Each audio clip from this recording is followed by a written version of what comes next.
MBS Muhammad bin Salman kemarin menyatakan dengan tegas dan resmi memerintahkan seluruh warga Saudi untuk keluar dari Lebanon dan Suriah. Dan ini adalah sebuah pernyataan yang harus segera dilaksanakan. Ada apa? Apakah peningkatan perang di wilayah tersebut meningkat? Dan pasti satu hal yang kita tahu bahwa Saudi sudah berdamai dengan Iran. Berdamai dalam arti sebenarnya. Pertemuan dua negara menjadi rutin dan meningkat perdagangan dua negara tersebut dalam 1 tahun ini.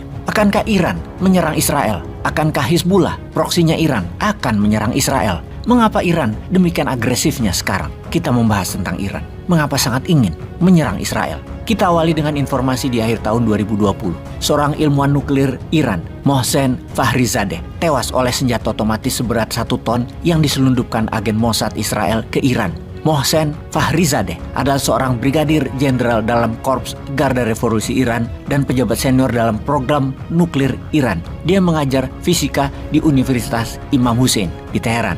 Mengutip sumber intelijen, mengatakan tim eksekusi terdiri lebih dari 20 agen Mossad yang melakukan penyergapan terhadap ilmuwan Fakhrizadeh setelah 8 bulan mengawasinya.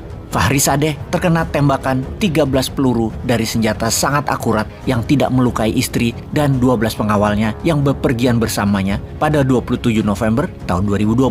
Fakhrizadeh, 59 tahun, telah lama diincar oleh Barat sebagai dalang program rahasia bom nuklir Iran. Dia digambarkan oleh Dinas Intelijen Barat dan Israel selama bertahun-tahun sebagai pemimpin misterius dari program bom nuklir rahasia yang dihentikan pada tahun 2003 oleh PBB atas tuduhan Israel dan Amerika Serikat sebagai upaya Iran untuk memulai kembali program nuklirnya. Iran telah lama membantah upaya membangun senjata nuklir. Menurut Mossad, Iran tetap diam-diam membangun kekuatan nuklirnya. Dengan kematian Fakhrizadeh telah memperpanjang periode waktu yang dibutuhkan Iran untuk membuat bom nuklir mulur memanjang menjadi 10 tahun ke depan.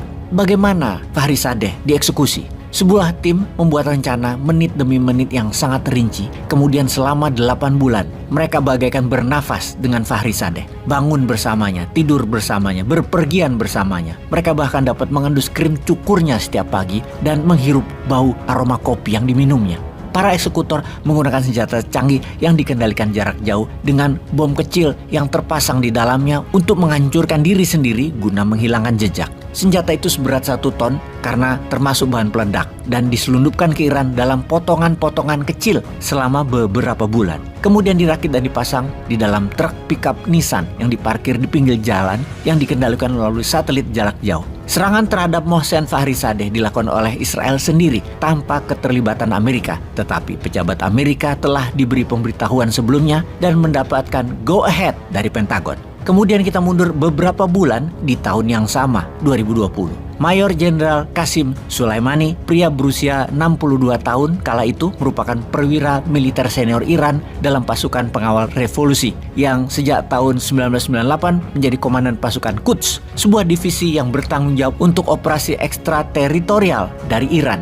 Ia adalah seorang veteran perang Iran-Irak dan telah aktif dalam berbagai konflik di Timur Tengah, terutama di Irak dan Syam. Pasukan Quds telah lama memberi bantuan militer untuk Hizbullah di Lebanon dan Hamas di wilayah Palestina. Pada tahun 2012, Soleimani membantu pemerintah Suriah, sekutu penting Iran, selama perang melawan Daesh atau Negara Islam Irak Syam atau ISIS. Di bawah kepemimpinannya, Iran telah memperkuat Hizbullah di Lebanon dan kelompok militan pro-Iran lainnya, memperluas kehadiran militernya di Irak dan Suriah, serta mengatur serangan Suriah terhadap kelompok pemberontak yang berkepanjangan di negara tersebut. Sebagai komandan pasukan khusus elit, dia mengatur operasi rahasia yang melibatkan jaringan milisi proksi di seluruh wilayah. Dia secara luas dianggap sebagai arsitek perang Presiden Bashar al-Assad di Suriah, konflik yang sedang berlangsung di Irak, perang melawan ISIS, dan banyak pertempuran lainnya. Soleimani secara luas dipandang sebagai tokoh paling berkuasa kedua di Iran setelah Ayatollah Khamenei. Soleimani dan para pejabat dari milisi yang didukung Iran tewas terkena serangan tak berawak Amerika di dekat area kargo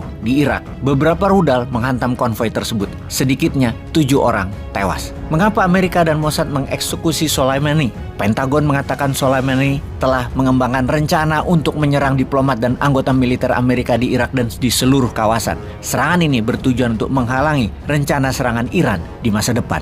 Amerika secara resmi menetapkan Garda Revolusi Iran dan pasukan Quds sebagai organisasi teroris sebagai puncak kemarahan Iran atas meninggal dua tokoh penting Iran, yaitu pemimpin Garda Revolusi Qasim Soleimani dan ilmuwan nuklir Fakhrizadeh. Pemimpin tertinggi Iran Ayatollah Ali Khamenei mengatakan balas dendam berat menanti kepada para penjahat Amerika dan Israel. Apakah hal itu sekarang akan dilakukannya? Perang itu sekarang. Apapun itu, Indonesia harus bersiap. Peace.